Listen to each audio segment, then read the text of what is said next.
I know that it then breaks down into kind of like, are you a sacral, right? Do you react from your sacral center, or what are the numbers? Break it down a little bit further. So the pieces that you're speaking to are what's called profile, which is the numbers. And the profile in your design gives you kind of the themes that emerge over your life and sort of the how. Okay. And so anyone that comes to me and we look at profile, when they tell me that they're stuck and they want to completely change what they're doing, the first thing I do is I look at their profile and we talk about how they're doing what they're currently doing, because oftentimes people think that what they're doing is not working, when really it's just how you're working with it needs to shift, right? And so the profile is the thematics. And then the other piece that you spoke to, sacral, that is the decision-making piece. And decision-making is such an integral piece of leading your life and your business and your team, whatever it is you're doing, your family. We're making decisions all day long. And so decision making is a place that I am constantly returning people back to center into how are you uniquely wired to make decisions. So for you, as a sacral decision maker, your decisions happen in the moment. Okay. If you are tuned into your body and paying attention to what is the information that my body is giving me in this exact moment, that is your answer. Okay. And what that feels like as a sacral decision maker is that if you're a no on something, it's probably a shrinking and a contraction or some version of this. Okay. And if you're a yes, there's a sense of expansiveness and a leaning in, very much how when you shared when you first met me and you came into the room and you felt like a sense of like, okay, good. Yeah.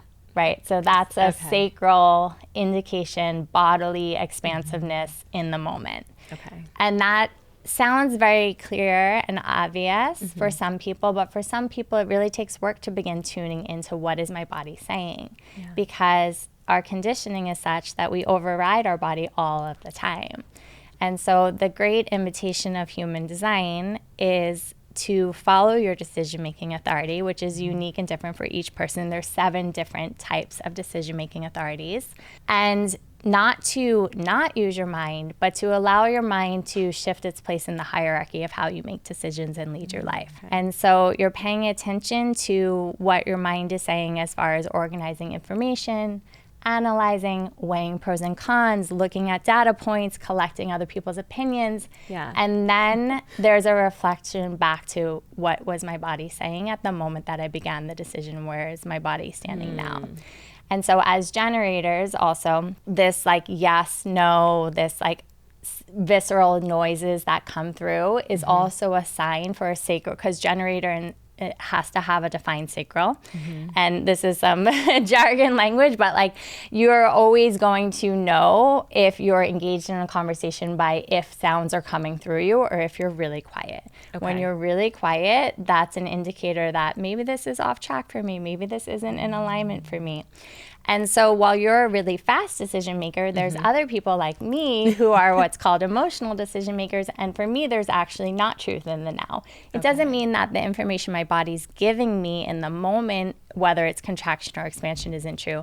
But I'm not designed to make decisions off of what's happening in the moment. I'm really meant to sleep on my decisions over time and kind of allow myself to have a full wave of emotions around them and get to a place of calm neutrality. Interesting. Yeah. And so this piece is so useful for people in navigating correct next steps. Yeah, I can see how that rings true in my life, because I definitely am a quick decision maker. There's like, once the topic is brought up, the question is brought up, it's like, okay, we're going to do it this way. And sometimes my team will be like, well, wait a second, like, take a step back. And though I do value that, because I think that, honing in on the data and all that is so important as well too. It's like usually once I've made my decision, like that's what we're going to be going with. And I have found that in my life that has served me well to just go in, and then even if it doesn't work out, like you can always pull back, right? And so I have found that like, let's just take the risk, let's just do it, let's see what happens, and then if it doesn't work out, like I'm okay with that as well too. And I think that for people, because I know a lot of your audience are people that are coaching other people, and so understanding how your client set is making their decisions when they're in alignment, and then helping them to use this empowered tool as a way of connecting to their truth. And also understanding people oftentimes, because I'm an emotional decision maker and I'm slow and I have a good poker face, not intentionally, but like I don't give a lot on my face all of the time. Yep. And so people that have coached me in the past have said, like, I really don't know how you're feeling about this yet. And because I know my human design, I know how I make decisions, I say, well, I don't know yet either. Yeah. Right? Like, I need to sit with it. And so also understanding from a client basis of, are you working with someone who you really need to tap into, is there resonance for them right now in this moment? Or are you working with someone that really needs to take the information that you're giving them, sleep on it, give them a couple days to then come back and say, like, yes, I'm in alignment with this. Yes, I'm going to be accountable to this. Yeah.